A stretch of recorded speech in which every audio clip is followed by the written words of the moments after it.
Is there audio now? There should be audio now.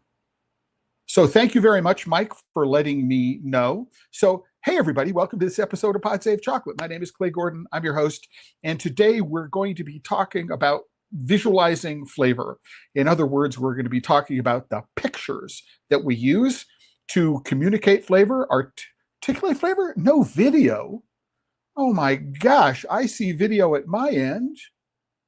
Camera, FaceTime camera, high definition. Have FaceTime camera, high definition. This is weird. Hey, Mike, I show that I'm doing video at my end.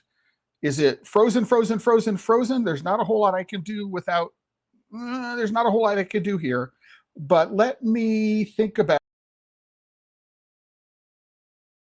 just taking the audio off. And now, is this video better? Please. Thank you, Lassa. Thank you, Mike, for letting me know. Is this video better now that I've closed it and turned it back on? Now I am back. Okay, Lassa says that I am frozen. This is really quite, all right. This is really quite distressing. So I'm going to go look at my camera, and I've got this camera going. I got that going. Huh. This is really odd. So Mike, please let me know. Am I back? And we got all this going. Lassa, is everything okay? Please let me know if you could hear me, because this is really quite unusual. I've got a lot to share in terms of images on the screen. Okay, yes, it sounds like I'm back. Okay, good. All right, so, all right, let's go back to the beginning after 3 minutes. Hey, everybody. Welcome to this episode of Pod Save Chocolate. My name is Clay Gordon. I'm your host, and today we're going to be talking about visualizing flavor. In other words, how do the pictures that we use to organize flavor, right, influence the way we perceive flavor? And which ones might be any good? Do we need to deprecate some of them? What are we missing? And this is what we're going to go and we're going to talk about. So absolutely. Before I begin, two things. Number one, no matter where you're watching, YouTube, LinkedIn, Facebook, you can go into the live chat in YouTube, or you can go to the comments in LinkedIn and Facebook and get something up on screen. Do you believe? Now, do you believe me? Do you want to make a pushback and a comment? Do you have something you want to say? You want to ask me a question? Get those into the comments. I will respond to them. And I want to mention that this episode of Pod Save Chocolate, like every episode, is sponsored by the members of the Chocolate Life. And so far, Mike, right, from Encore Coffee in Kansas City, Missouri, and the Lassa Skinner are both members of the Chocolate Life. And so thank you both for being a part. Thank you both and every single one of my members for supporting the work that I do today. So with all that out of the way, and hopefully I just saw that my video froze, and hopefully the image that I'm showing the screen that I'm sharing didn't freeze. But what I want to do is I want to mention that for every episode of Pod Save Chocolate, I put together a post. And this is the post for today's episode. The post is a run of show. It will talk about the topics that I want to talk about, more or less in the order that I want to talk about them. However, if you put a comment, I will get to it, right, at a natural break in the conversation. And in this particular case, what I wanted to talk about are a bunch of things. So the first one of which is I have been thinking about flavor a lot lately. And one of the reasons why I've been thinking about flavor is it's part of a larger effort of mine to understand how chocolate is classified.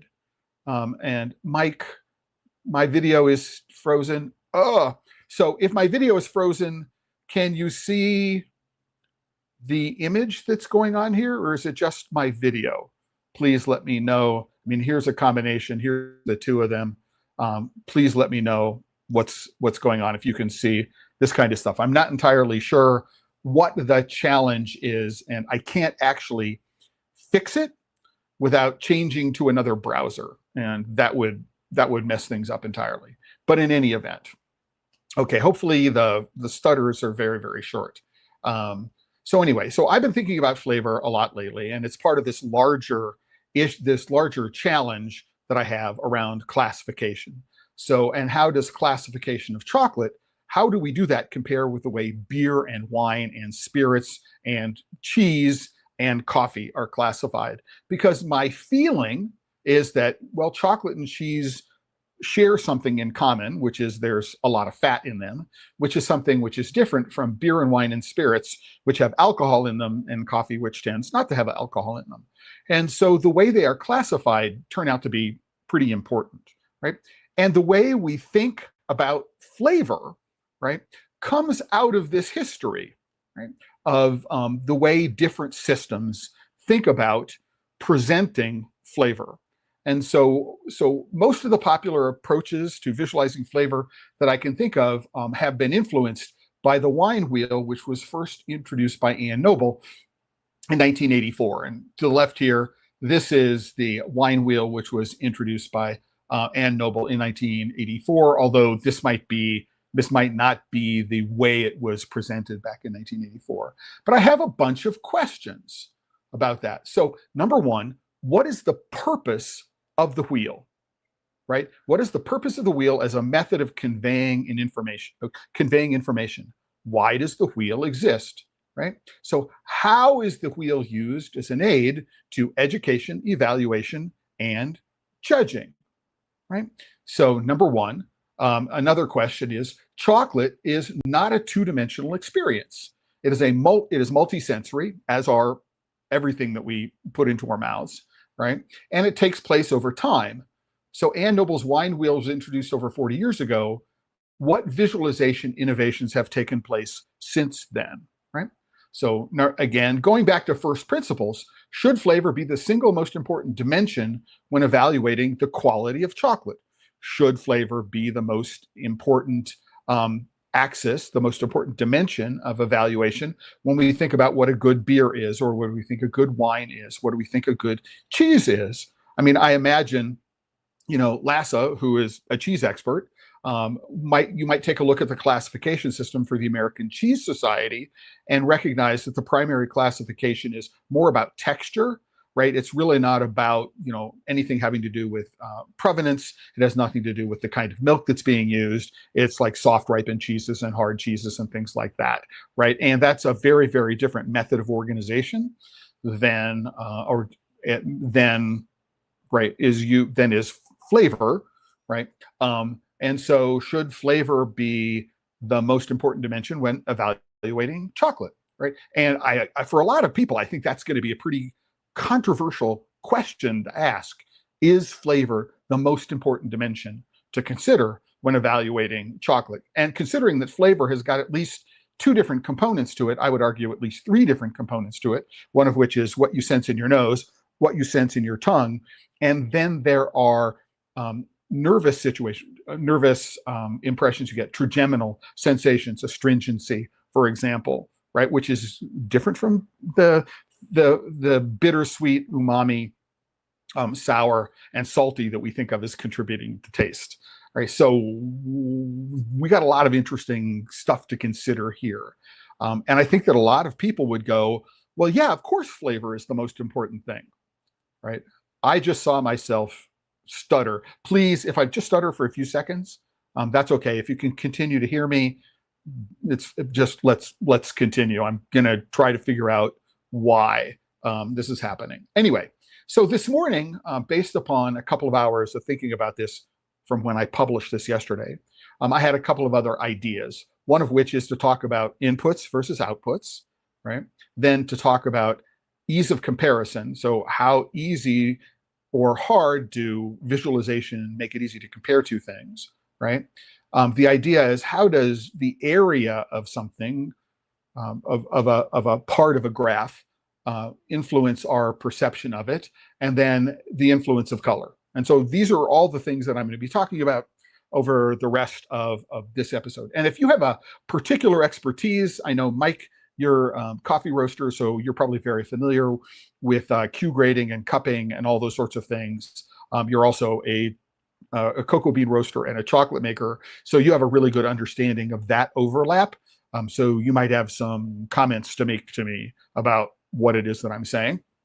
And then Lassa, of course, you are involved in the world of cheese, and so you can give me some input there. All right. So having said that, so this is a version of the wine flavor wheel, which was put together by Ann Noble. I believe she was on the faculty at UC Davis when she did this in the 1980s. And something like this is at the basis for most wine, or for many wine education experiences, right?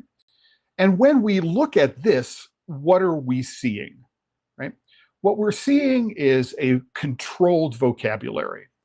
And the controlled vocabulary pretty much constrains the terms we're going to use when we try to describe what it is that we're experiencing, right, for the flavor of a wine. And we have a traditional progression, which goes from a more general sensation in the middle to a more specific, right, sensation here, and then to a more specific, even more specific here. So we might go from chemical here, right, and then we have 3 subparts of chemical having to do with pungent, sulfur, and petroleum. And then within petroleum, we have diesel, kerosene, plastic, and tar. And within sulfur, we have wet dog, wet wool, which I don't associate with sulfur, but that's me. Burnt matches, cooked cabbage, skunk, garlic, natural gas. I don't understand why mercaptan, or I hear natural gas, isn't a petroleum thing. This is going to be, yes, Lassa, I know you've done quite a bit on the wine side too. And the comparison, so interesting question. Is my comparison having to do with texture when it comes to cheese is the primary exercise, the primary axis of evaluation, or the dimension of evaluation for cheese. And that wine actually has 4 or 5 different axes that it does at the same time. So is it still, is it sparkling, is it fortified, is it red, is it white, is it rosé? What is the alcohol percentage, low alcohol, high alcohol, what is the grape variety? And it takes all 4 or 5 of those different axes at the same time. And then what it does is it just lets the label decide what to do. So an observation, right, about that. So irrespective of whether or not you agree with this, right, this is the wheel that has this is the wheel that has been at the center of the discussion about wine for over 40 years now, right? And there are derivations of this. There are attempts to fine tune it, right? And it is an input, which is one of the things that I wanted to discuss. It is an input. So if this is the range of possibilities, if this wheel represents the range of possible flavors, there needs to be an output, which is if I have a wine, which of these flavors do I detect in the wine, whether it's an off note or whether it's a positive, a defect or positive note. So this is an input, and that's a really important thing to understand, is that this is an input. There are no outputs associated with it. There is no one way in which there is a visualization of how we take this constellation of flavor attributes, and then how do we talk about them, visualize them, if that's important, right, in terms of our perception, our experience of tasting some wine. And the same thing is true of coffee. So this is the Specialty Coffee Association wheel. Do not attempt to read it from the screen, but what you do is you have a similar kind of construct. You have a center, more general set of attributes. You have then some more specific attributes, and then you have some even more specific attributes. And one thing that's really interesting to note about this wheel compared with this wheel is that every single general attribute has 2 tiers of sub-attributes. So most general, more specific, most specific. But when we go to coffee, there are gaps here, right? And that makes sense. You don't need to be exhaustive. You don't need to go from, we'll look at this. I'm sorry, let me zoom it up. So you don't need to go from,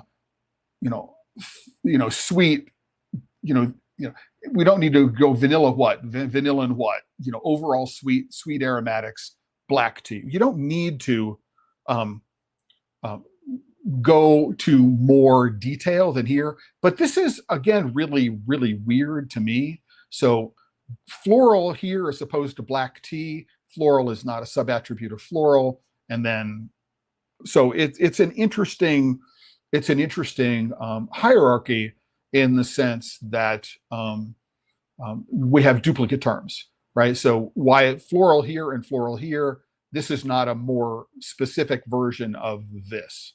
And so there are some inconsistencies in the way the wheel is constructed. I'm just pointing it out. I don't know if it's good or bad. It's just an inconsistency in the way the wheel is constructed, and we need to be aware of it.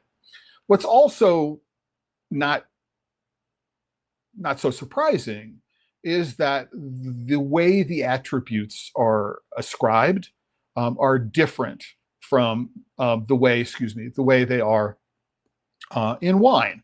And one of the reasons why is that wine is primarily fermented fruit, and coffee, while the coffee cherries may be fermented, many of these are generated from roasting, come out of the Maillard reactions and other parts. They are, of course, dependent upon genetics, the chemical composition of the coffee seed to coffee bean, the kind of roasting that is given to it. So, but these come out of roasting, right, which is not a part of winemaking. And so we would expect a very, very different constellation of flavors.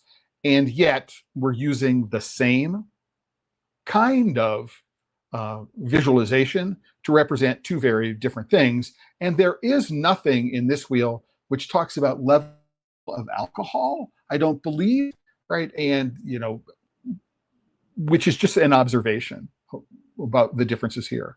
So Lassa, the noble wine wheel is just about flavor, only flavor, which includes aroma, just because. Well, aroma and taste together, right, are the two parts of what we call flavor. Texture is a thing in wine too, but this wasn't the purpose of the noble wheel. Absolutely true. For cheese, flavor is one important strand, and a wheel for cheese would solely be about flavor. Adding texture would be impossible.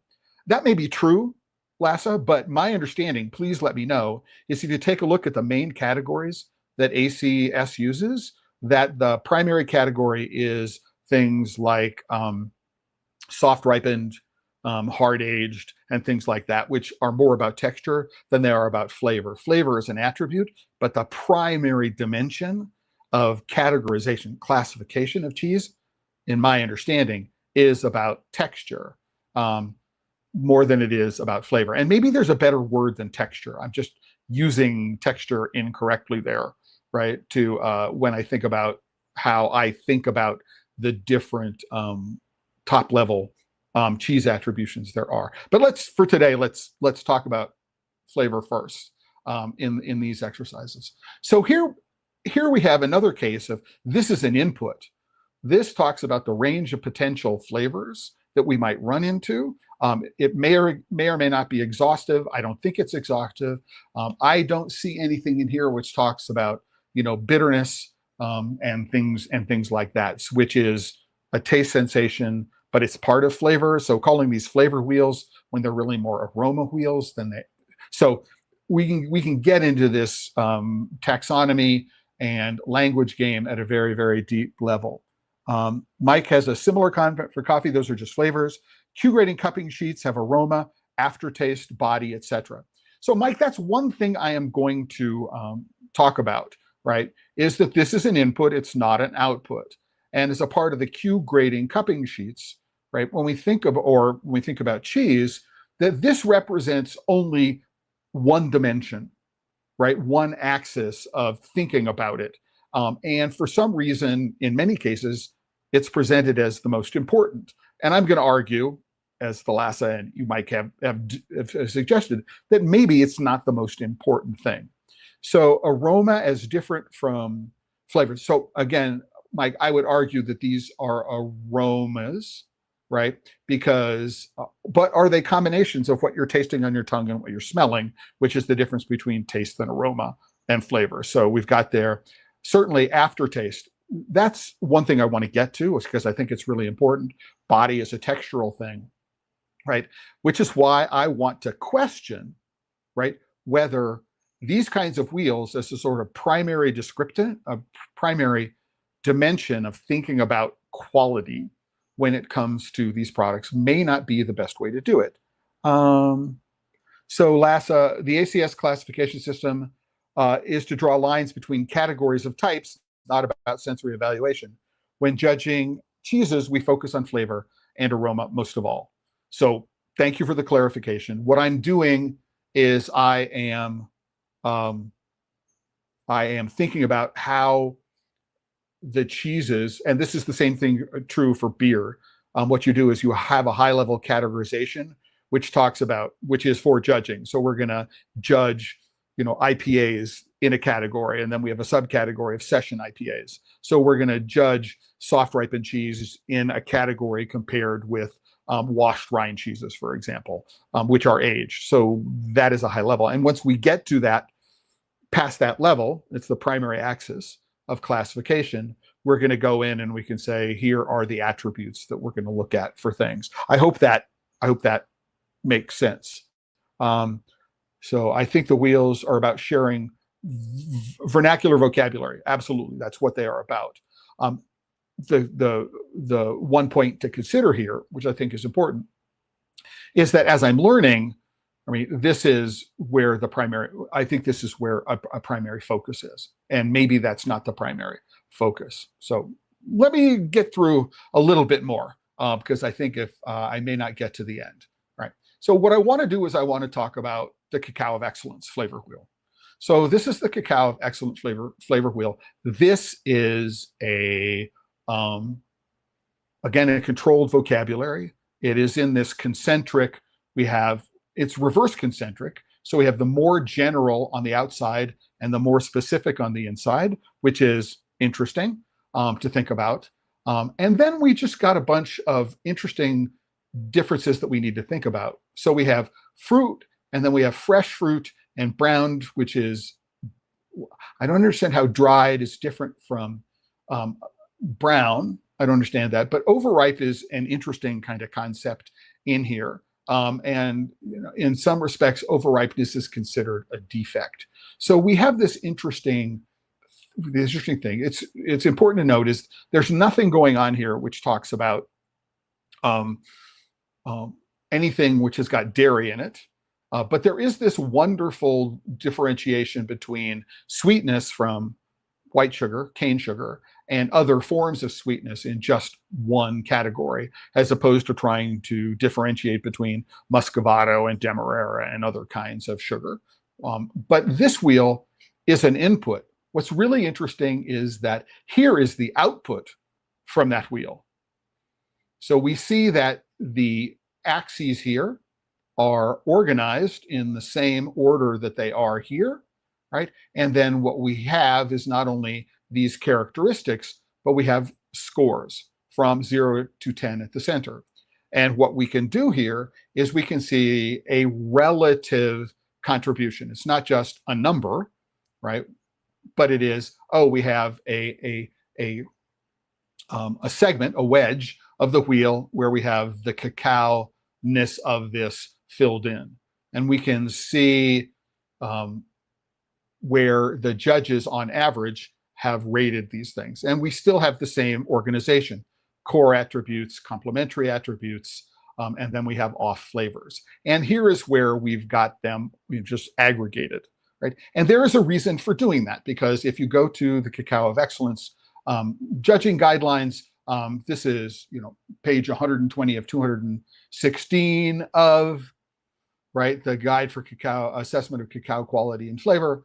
Then you've got a complete description, including what we're looking for each of the numbers and how they are aggregated. So acidity is total acidity.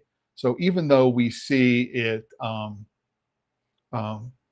acidity has different components here, it's combined with fruit, acetic, lactic, mineral and butyric acidity. So we can see that. So one of the things that's really interesting about the way the Cacao of Excellence works is we have an input wheel. This is the range of things that we're going to be talking about. We have an output wheel. So here are the way we're judging them, and they are consistent in terms of the way they are organized, which is really, really important, and a bunch of things. But we have a very, very specific understanding of here are the guides to the judges. And in my opinion, the Cacao of Excellence is the most rigorous way of thinking about assessing cocoa quality, because in part what it does, it says, here are the cacao beans, right? Here is the cacao liquor, the chocolate liquor, and here is the finished chocolate, right? So we can go from the raw ingredient to an intermediate stage to a finished stage, and we can judge, right, the progression of things, which is really important. But that said, the most important thing is we have an input wheel and an output wheel. So what does cacao mean on this wheel? So great question, right? What you can do is you can go to table 38 in the Cacao of Excellence glossary, right? It's on page 120 of the most recent guide to flavor assessment, and it will tell you about what cacao is. It is the typical flavor of roasted cacao beans that are well fermented, dried, and free of defects, right? That is the way it is described, okay? And this is the instructions that are given to judges when they are assessing what's going on. And by the way, this is not necessarily, well, while the Cacao of Excellence is at some level of competition, this is not a competition in the same way that the beer judging certification program system is organized. The ACS system is organized against it's used for a very different purpose than the other ones are. So hopefully that's helpful, Lassa, in terms of talking about that, right? But having gone there, so that's what I think is really cool. One of the things that's really cool about the way the Cacao of Excellence works, right, is that we have an input and the output, and the input and the output are consistent, right? And so I wanted to talk about this. So this is a spider graph. So prior to 2015, this is the way the Cacao of Excellence, although this is not a Cacao of Excellence wheel. This came from chocolatealchemy.com. This is a spider graph. And I think that one of the reasons why spider graphs were chosen is because it's something Excel does easily, right? Rather than any other, not that it was a great visualization. But what we have here is we have these axes: chocolate, acidity, bitter, astringent. These are very, very similar in some respects to cacao, acidity, bitterness, astringency. There's a similarity there. We got from fresh fruit to brown fruit, right? But the challenge with this that I and many other people saw is that if you try to put two things side by side, or you put one on top of another, it's very, very difficult to figure out how they are the same and how they are the different, and how we're going to interpret these different axes. And this is from 0 to 5, although it would be easy to scale this from 0 to 10. The other thing is that every single company that put one of these things out had a different set of axes in a different order. And that's one of the things that made them extremely difficult to compare one with the other. So I was sitting down with Ed Seguin and Brigitte La Liberté, CHOCOA 2014, I think. And I was saying there's got to be a better way to do this, right? And this is what I came up with, right? Which is a variation of which the Cacao of Excellence is still using. And what I did is, rather than connecting the axes, I just rotated everything and I filled in the wedges. And this was an original visualization. This came from 2017 round of Cacao of Excellence. And one of the things that you can do, which is really interesting about this particular format, which is really hard to do with this format, is that you can compare two different products side by side, right? You can say, this one has got more cocoa-y flavor than this one. This one has a lot more fresh fruit flavor than this one. This one has a whole lot more acidity than this one. And so one of the really, really nice things about this visualization, again, this is an output, but the output is based on all of these criteria, which are rated by judges. And what you're doing here is you're seeing the average across all of the judges for this sample, right? Not one individual judge. Although if I had the individual judge scoring, I would be able to generate these for individual judges. And I was working with a partner, Ilya Sterin, and we actually wrote the code. He actually wrote the code to generate these things automatically. So you just put in a spreadsheet and you'd get out these visualizations rather than having to generate these as individual Excel files. So it saved hundreds of hours in terms of doing this. And the major difference between this and this has been made a whole lot prettier. But they're doing exactly the same thing, right? But here we have an important thing, which is here we have the input, and here we have an output, which is identical to what we're doing with the input. And this is really, really important because if we look at the way many things are reported, so you've got a wine competition and the number you get is this scored an 83 and this scored an 87. You have no idea what went into the 83 versus the 87, right? And here, what you've got is you've got a visualization of the output, which is really, really important. This tells you how this scored on average across all of the judges, and you get an idea about the difference in terms of flavors. If you like something fruit forward as opposed to something that is cocoa forward, then you might like something. If you like something which is a little acidic, which makes sense in terms of fresh fruit, you might like this one over this one. This is a great way of, it's a great way. It's a better way, in my opinion. But one of the challenges is it's still a one-dimensional thing. It's only talking about one thing. It may be presenting it in a two-dimensional sense, but we're only talking about one aspect of the experience of tasting chocolate. So this was a version of the flavor wheel, which was produced by Barry Calabout. It was introduced in 2018 at ISM. It's out of a book called Hidden Persuaders in Cocoa and Chocolate. It was produced in cooperation with Givaudan, the flavor house, and I'll get to why that is, right? And there are two versions of this visualization. For some reason, all this extra stuff out here is cruft, which just gets in the way of figuring out what it is that's going on. So we don't, why have we got all this extra space out here where there's no text, no nothing? And it's really, really interesting to me in one of two ways. Number one is this is a consumer wheel, not a professional wheel. The professional wheel, which I'll show you next, is organized very differently. It's also, it also has aroma, yay, taste. Those are different. So an aroma is going to get you to a fruity impression where we have sweet, sour, bitter, salty, and umami, and then primary and secondary, which is so we're also going from more general, right? We have this class of things, right, and then general observations. So a class of things, more general, more specific, even more specific. So we have different levels of all kinds of stuff. It's really complicated visually to try to figure out where things are going on. It's hard to read in this particular instantiation, but it does have this notion of mouthfeel, and it differentiates between texture, right, and nervous system impressions. So astringency, for example, warm and cool, for example, are sensations which are not a part of taste and aroma. So this is really, really interesting, right, in terms of what it is that they're trying to do. Now, this is the professional version of it, and they break out how it's organized. But everything that is here, for the most part, is here. It's just organized in a very, very different sense.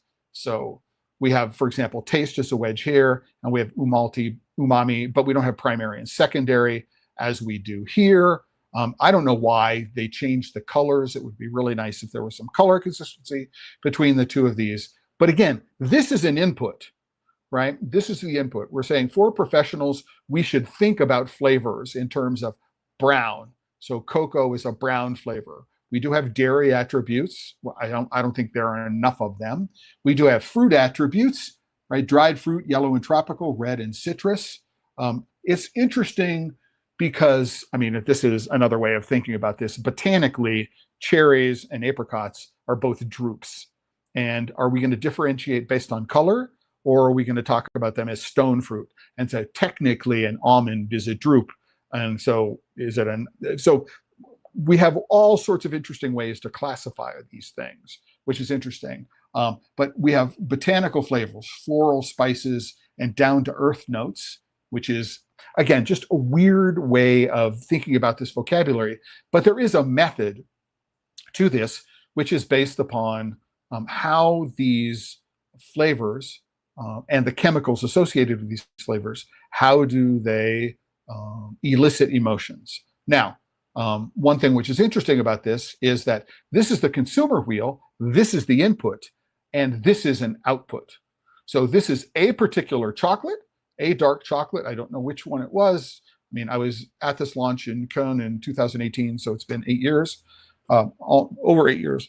But we have this notion of cocoa flavor, roasted flavor, fruity flavor, sweetness, sourness, bitterness, creamed, cream. Then we have these other elements here. And so what they've done is they've taken this as a range of inputs, and then they've rearranged them in a way to get you outputs.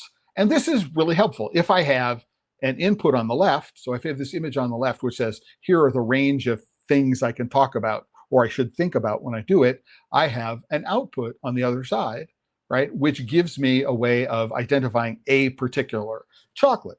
Right. And it's not summed up to a single number. It's not 11. It's not 85. It's not 92. Right. It is a way of visualizing, oh, this one is bitter and it's got a lot of cocoa-y flavors. There's not a whole lot of fruit in it. It's a medium level of astringency.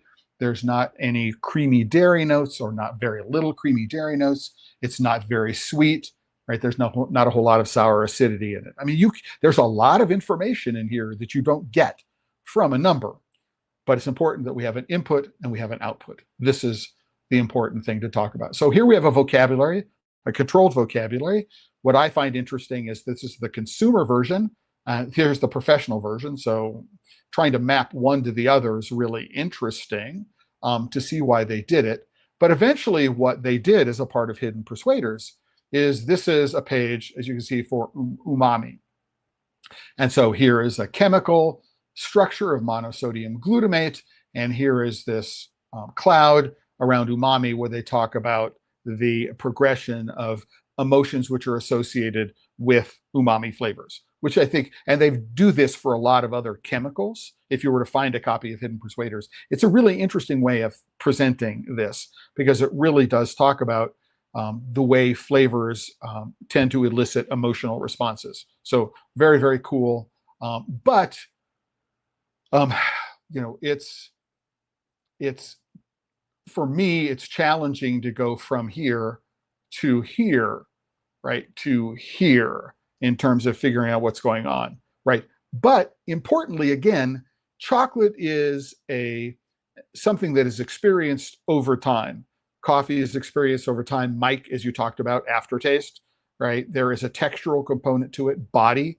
The same thing is true of Lassa. You have the flavor that you've got of the cheese original in your mouth. You've got the texture associated with biting and letting it melt, right? Aromas will change over time. You've got all of these sensory pathways, but yet when we sum things up to a single number, or when our visualization is in fact just two-dimensional, we're not talking about any of those things. How do we go about doing that, right?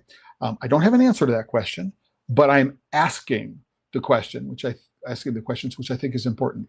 So here is a flavor wheel specifically for chocolate. It's another one. This is done by Chocolat online in Brazil. Zelia Frangioni is the woman who put this together. It's to some extent the basis for flavor evaluation as part of the Premio Bindabar Brazil, for which I have been a judge. And there are aspects of it which appear to be very, very Brazilian Portuguese in some respect. But this is fruit, and then we have all these different kinds of fruit. But this is dried fruit, and this is passada, which means sort of like past. but it could also mean overripe, or it can also mean um, um, I'm forgetting the other word in the translation of this, but we have raisins and we have prunes, all right, are a part of these pasadas um, descriptions, but we have dried figs and dried apricots. And for me, you know, as an American growing up speaking English, this separation doesn't make sense to me. It may make sense in Brazil, right? And it may make sense in Portuguese, but it doesn't make sense in English. And this is another really interesting challenge when we put together vocabularies like this, which is you have to think about how are these culturally derived, because there are in fact cultural derivations for all of these things. So if you try to actually harmonize two different flavor systems, it can be really, really difficult to do that because there are underlying assumptions which don't translate well from one language and one culture to another language and another culture. All right, so this is another flavor wheel. This is the one used by Beanstalker. It is used for the Craft Chocolate Challenge judging, right? But again, what you have here is you have an input. So here are the flavors that you're looking for. There might be some textures. There might be some defects. You've got some elements of this, right? Here you have a similar kind of thing. But again, you know, these are just idiosyncrasies. And I did talk about them a couple of episodes ago when I talked about putting together a typology of chocolate, that you have this notion of exhaustiveness. You need to find a place for everything. And if you don't have a place for everything, boom, you have a bucket, or bin, which is where you put the stuff that doesn't fit. For example, in beer, you have two classifications, one of which is experimental and the other one is historical. And you put into experimental and historical things that don't fit easily into the other classifications. So in the dark sweet category of this is just an observation. It's not a criticism. It's just an observation. The person who put this together, Steph, spent a lot of time thinking about this and noticed that she wasn't too worried about making sure that everything went to the edge, she had needed to fill up the wheel. So there's this gap here for one reason or another. I don't know what that reason is. But we have dark sweet. We have a wedge here, which has nothing in it next to dried fruit, and the only thing in it is coffee, right? And I'm not entirely sure why it was done this way, but it is, again, and it comes out of an attempt to, I believe, to be exhaustive, right? And we have a dark sweet category and dark sugars category, right? So here what we're doing is we want to see if you can tell the difference between Muscovado and Jaggery and Panella and Demerara. Don't think I could not do that in chocolate, certainly, because there are lots of different versions of Panella and Demerara. They're not all the same. Depending on where they're going, would I be able to identify them maybe by texture, maybe by format, but maybe not by flavor, right? Again, this is an idiosyncrasy of the way that this is done. But there's no just generic sweetness category, which is an interesting component. Generic sweetness would be taste. Dark sugars are about flavors, they're about aroma and taste and things like that. So it's interesting. We have fruity and we have banana. And why are vanillin and vanillin underneath banana, right? They doesn't make sense to me, right? Why they're there. But what's interesting is if you're going to use this in judging or evaluating, judging for the Craft Chocolate Challenge or evaluating a bar within the Beanstalker framework, then you have to pick your flavors from an interactive version of this wheel. You do have an opportunity to add other flavors that are not on the wheel, but in order to get there, you have to go through this exercise first. So within the Beanstalker context, this is the primary point of entry. What flavors are you tasting? When you use the system, again, that's the way they've chosen it. It's not for me to say that it's good or bad. I'm just pointing out it's really, really challenging to reconcile this wheel with the other wheels that are used for chocolate. So these are wheels, and it turns out that there are other ways that we could take a look at flavors. And so this is from the International Institute of Chocolate and Cacao Tasting. And it's important to understand that the visualization, this visualization, right, is based on sort of the neuropsychology of taste, which is rooted in how chemicals are perceived in the brain, and how they are associated in the brain. And so we have this network of connections. Some flavors are close together and some are farther apart, right? And it is this notion, right, which of network closeness and association. So we can see a little constellation here.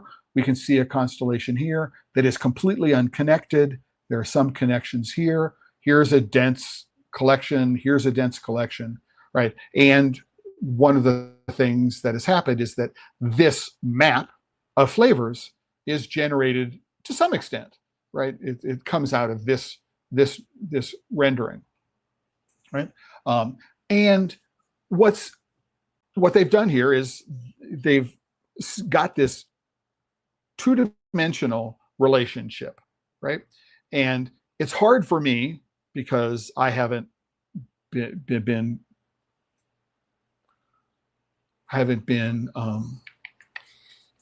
inducted into this way of thinking about chocolate, right? Is that it turns out that there's not really a magnitude. It's not more general to more specific, right? That's not the way this works. It's just that, based on this network, these things are related to each other, and depending upon how far apart they are, they're less related to each other. But it's interesting to understand, number one, just a term. So physalis is a technical term. What does physalis mean, right? As a fruity thing, right? So it's there. You need to really have an understanding of what's going on. Again, right? These things fall out of, right, the neuropsychology research that's being done. But I've got this hazelnut thing, and related to hazelnut is Brazil nut, cashew nuts, cob nuts, right? Which is, if you didn't grow up in the UK, this is a hazelnut that grows in the UK. But I'm wondering, how come if I've got cob nuts, I don't have filberts, right? Filbert is the term we use in the United States for hazelnuts grown in Oregon, among other places. But I don't understand why the vocabulary doesn't include filberts here. And then we have Piedmont hazelnut.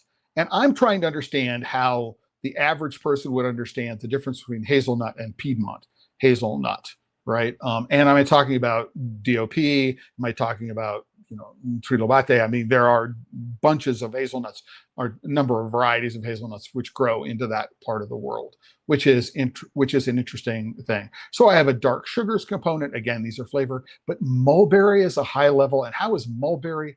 I mean, again, right, if you spent, 3 days or 4 days in this, looking at this, you would have a better understanding of it. But me coming into it, it's a real challenge. Dark sweet, right? Winey is in the dark sweet category. Mulberry is over here. Again, I am sure there is a justification for it in terms of this, this visualization of, again, from a neuropsychology. This is flavor networks in the brain, which makes sense, but linguistically, and the way we think of these things colloquially, like if I were to look at, banana, would vanilla be under banana? And I believe it is in this flavor network, which is where I think Steph at Beanstalker got the idea to do that. So Piedmont refers to a region in Italy, which is where, in and around Turin, which is where Gianduja was first created. So that's where Piedmont hazelnuts. And again, there is no single Piedmont hazelnut. There are several different varieties of hazelnuts, which are at different price points, which are revered. So question, okay, gotcha. All right, so you say that I covered it. So we have here is one wheel, and these are considered to be positive attributes of a chocolate, right? And the way you use it in judging is you go click on, for example, strawberry, and then you might click, or let me say I click hazelnuts and then click on Brazil nuts because that's my primary. If it's the first thing I click on, it gets a 5. And the next one I click on is a 4. And the third one I click on is a 3. And so I can select up to, I believe, 5 different flavor attributes. And the idea is that it's intensity. This is the first one I taste, or the more intense one. And then the next one is next intense, and blah, blah, blah, blah. So that's the way this works in practice. But we have positive attributes, and then we have defective attributes. And this is something that I've noticed on pretty much every one of these wheels, is that smokiness is considered to be a defect. And I could imagine taking cocoa beans, smoking dried cocoa beans over mesquite. Live in Arizona, so why don't I do mesquite smoked cocoa beans and make a chocolate from it? So it could be a deliberate intent, and there would be no way to say in this thing that the smokiness is a positive quality. I can only talk about smokiness as a negative quality, which I think is a mistake, me personally. Right? Nut skins, this is not something that I would consider to be a defect always. I mean, there are times when being able to say, yes, this reminds me of a walnut skin, not only in terms of its astringency, but the flavor associated with it, right? My perception of it, and I think that's a positive attribute of it. And so there is a binary component to this, which is interesting. But this medicinal one is one that's got me really, really aspirin for me is bitter, right? It's acetylsalicylic acid. It's bitter. I don't know anybody who's ever tasted penicillin.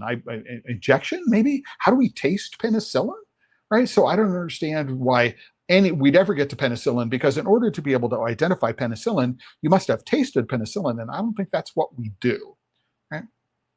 But it is a binary component here. Again, this is an input, right? This is an input.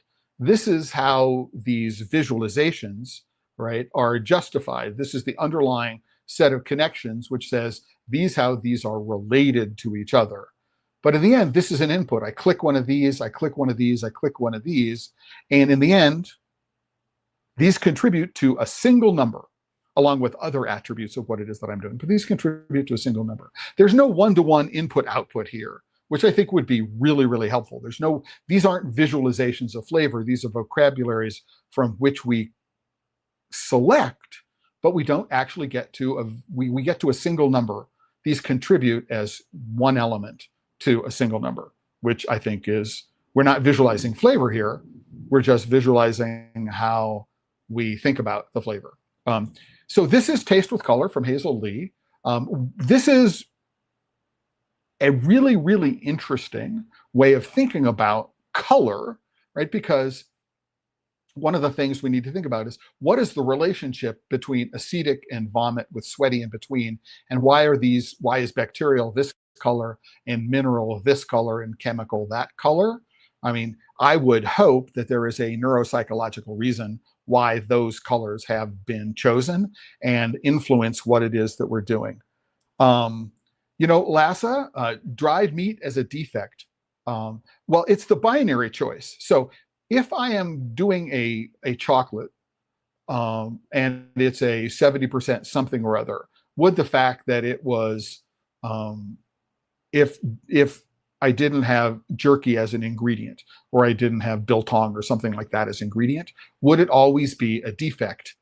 I don't know the answer to that question. It could be intentional, right? It could be, oh, this is a bar, and which I've done is I've refined biltong into, and it will have a dried meat flavor into it because it has biltong as an ingredient, right? This binary association with dried meat is always bad, right, is a challenge, right? It may be justifiable in this context, but when it comes to the way we think about flavor and positive and negative associations, it doesn't make sense to me. Biscuity, the same thing, right? Same thing. It makes sense here, right? I wasn't involved in any aspect with the neuropsychology and the neural network that led to the development of these visualizations. That's a gentleman by the name of Alex Rast, Dr. Alex Rast, who is a computer scientist, and is versed in this, and he is the one who is responsible for the development of these things. And so one of the things I talked about, and Lassa, you're talking to it, is that many people, they think that it's a consistency that is the hobgoblin of small minds. It's a foolish consistency. This hobgoblin that is the hobgoblin of small minds. So listen, if I have got a chocolate and I am infusing it with a very heavily peated single malt Scotch, peaty is not a defect. Right? It is a defect if it's a 70% two ingredient chocolate with nothing added to it. It might be a defect, but you might go, I really do like that peat component aspect of it, right? I don't know where it came from, but it's there, right?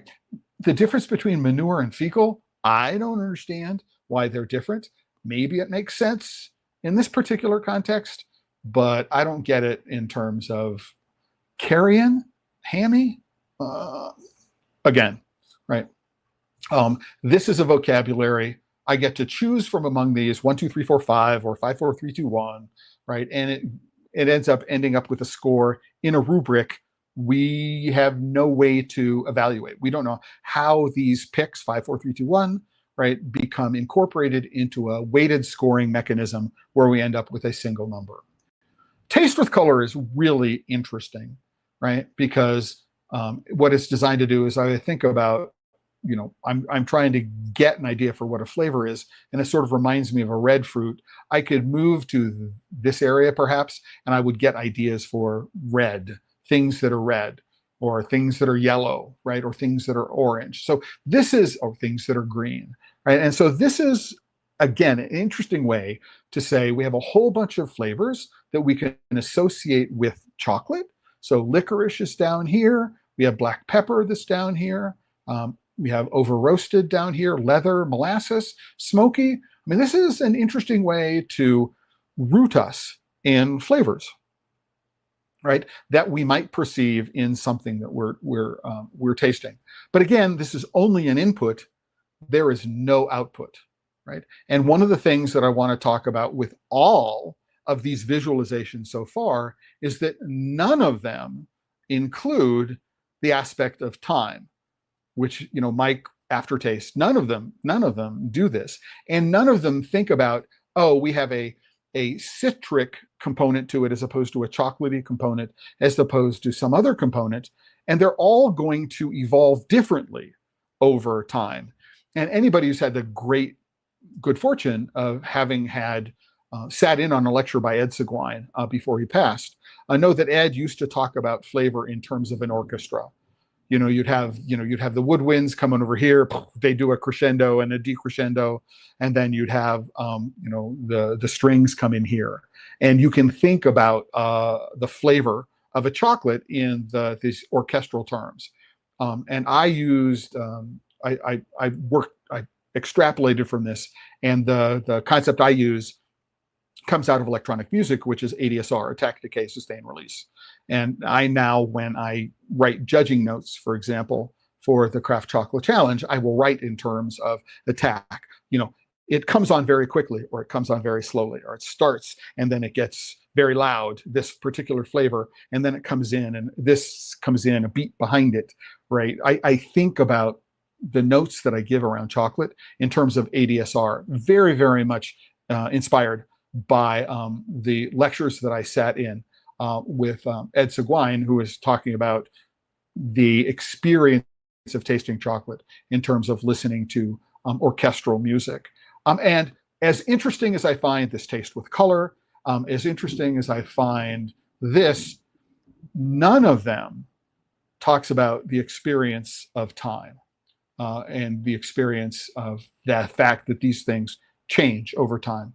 I was in Brazil in 2017. I was there for the Chocolate Festival in Ilhéus in Bahia, but I spent some time in São Paulo with Luis Abraham and other people. I've just my brain is I've lost a couple of names. Luis is one of them, and we went to a store in a mall of Dango. And one of the things that Dango had done, right, is they had produced these visualizations of one of their chocolates. So this is a 50% chocolate. I believe there's a caramel flavor here, so probably may have been a milk chocolate, right? And what they've done is I've got an intensity scale, which is running up to the bottom to top. I have a time scale running from T0 to seconds, which I think this is going to be different from everybody else. And so what I would do is I would break it up to an initial taste, a mid taste, a short aftertaste, and a long aftertaste. I would do it in terms of four distinct phases or phrases in a musical term. So I've got the attack, the decay, the sustain, and the release, ADSR. That's why I think of it in 4 terms, right? And now we can see that we have this particular aspect of the chocolate, right, comes in first, right, and it peaks very, very quickly, and behind it comes this other flavor, right? And as this one comes down, this one peaks, and then this one peaks, and then as these go, we have this complexity of what's going on, and bang, that's interesting. And in terms of a potential long aftertaste, this is gone, essentially gone after 40 seconds as opposed to up to a minute. And although I think the color choices are bad, I think this is a real challenge to be able to work on. I think this is probably the single most effective 2-dimensional visualization of the experience of tasting chocolate that's anywhere on the market today, right? That if I were going to think about putting together something that would quickly talk about the experience of flavor for a particular chocolate, I would put together something like this, because this, at least from the dimension of flavor, right? So I'm going to talk about aroma and taste, right? So we can talk about sweetness, we could talk about acidity. These are all different peaks, which could be here: sweetness, acidity, right? There are lots of ways to go. And I have a line rather than an area. There's lots of ways to do this. If we were to do this electronically, so interactively, so I could show and hide layers for any particular time, I think this is a really, really fabulous visualization. I think it makes more sense if I can do it interactively, electronically, rather than it being a static printed version. But if I were to put, if I had a display of different chocolate bars, and I could go, this one is really, really chocolatey with some citric acid, and you can see that, ooh, there's this complexity in the middle. I might go, oh, something that is simple doesn't have all these different axes, and if it's complex, it does have all of them, and I can see the way it comes in. I mean, this is what I would want at retail, right? To help me decide, ooh, this sounds like a really, really interesting chocolate. Right. And then I might identify the citric as lemon, or the citric as orange, or the citric as tangerine. And I could have, it says caramel flavored here, but I think you get the idea. So it turns out that there's dried banana in here, banana pasa. So not just dried banana, but like really overripe dried banana, I believe. Because passa literally means past in Portuguese. So, but let me know what you think. I mean, Mike, when we think about coffee and we think about aftertaste, right? I could find a way of putting body on this on a scale of 0 to 5. The body of this goes like this, or the body of this is a line that goes like this, and so I could layer on top of these things. Again, I would want to do this electronically, right, as a layered kind of thing that I could play with. And then if I can do this, if I have a scrubber like I've got for video, and I could scrub over time, right, I could actually play with, oh, this is what it looks like over time. I mean, which is, I think, is a fabulous visualization. So I started playing with these ideas. I don't think I've come up with the right way to do this. Right, I've thought about other ways of visualization, and this is one of the things that I came up with, just as an experiment. And so each one of these wheels represents a different axis. So this might be flavor, and this might be sweetness, and this. So every single disc here represents a different component of the process of tasting, right? And what we're going to do is we're going to use different ways of segmenting the wheel to be able to discuss different aspects of it.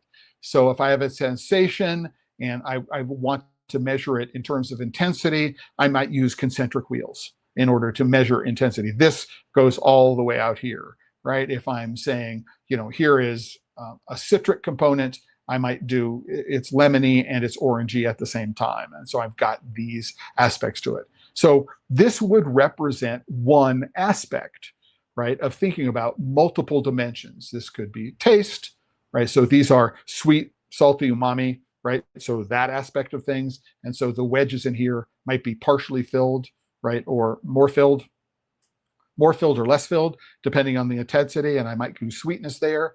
I could do astringency and bitterness and other things on another wheel. I could do primary flavors on yet another wheel. So I could actually look at the different dimensions that are on wheels, like the Hidden Persuaders professional wheel, right? I've got trigeminal situations and I've got taste, and I could put all of these things in one visualization.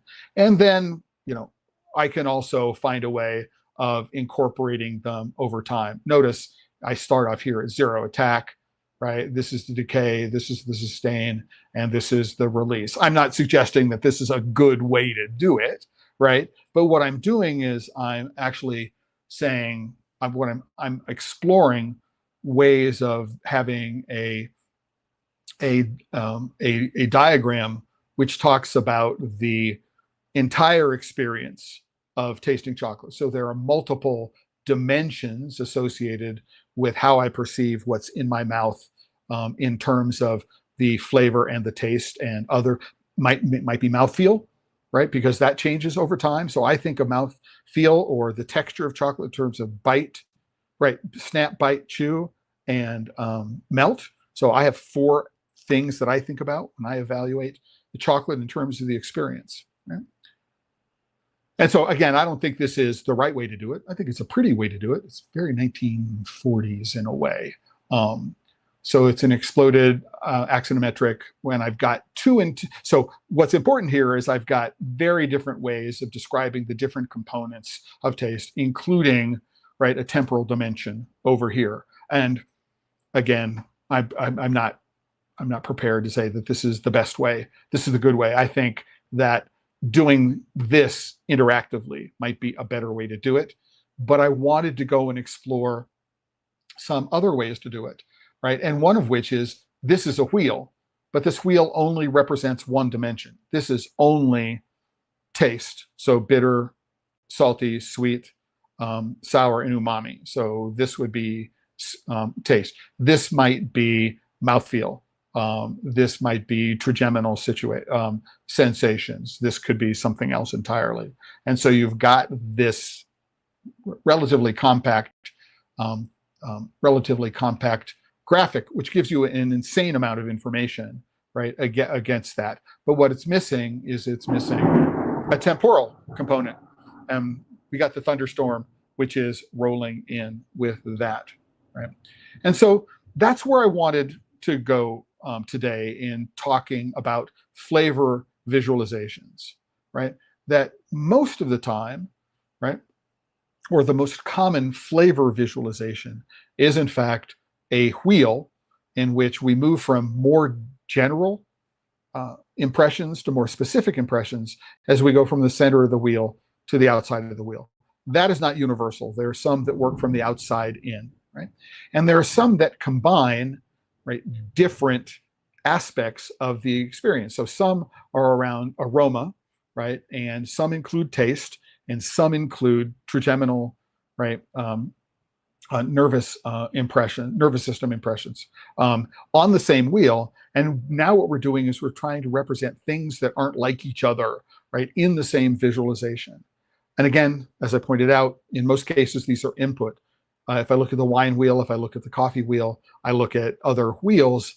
I mean, I select from them, but there's no corresponding consistent representation of what it was that I selected, right? And so that's something I think that we need to go and take a look at, right? And that we can look at how has wine done it? How has beer done it? Right? How has spirits done it? How has cheese done it? How has coffee done it? Right? And then we can cherry pick, picking a fruit, we can cherry pick the best ideas, right? But work from first principles rather than working from a cloud of here are all the flavors that we know it exist and then working backwards to an organization.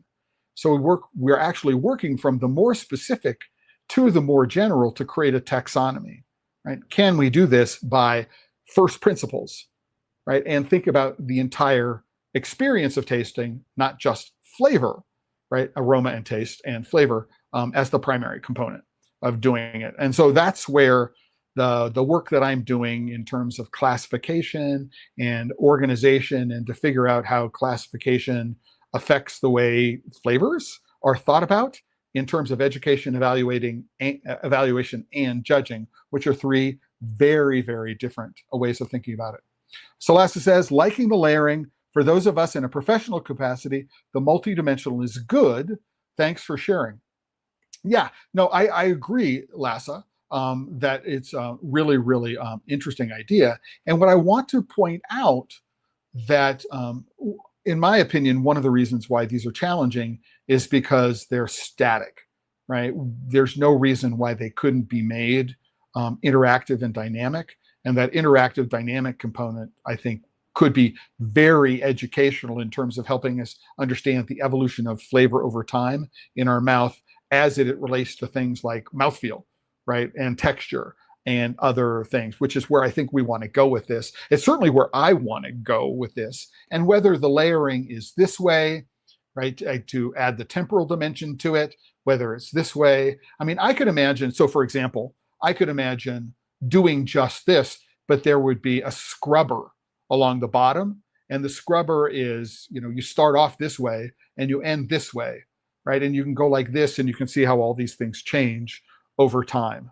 But until we get that data, we don't know what an interactive visualization should be, right? But I think that trying to talk about flavor as a single snapshot in time, right? This is the flavor of something, right? Whereas any of us who's tasted a cheese or tasted a coffee or tasted a chocolate know that the flavor changes over time in our mouth.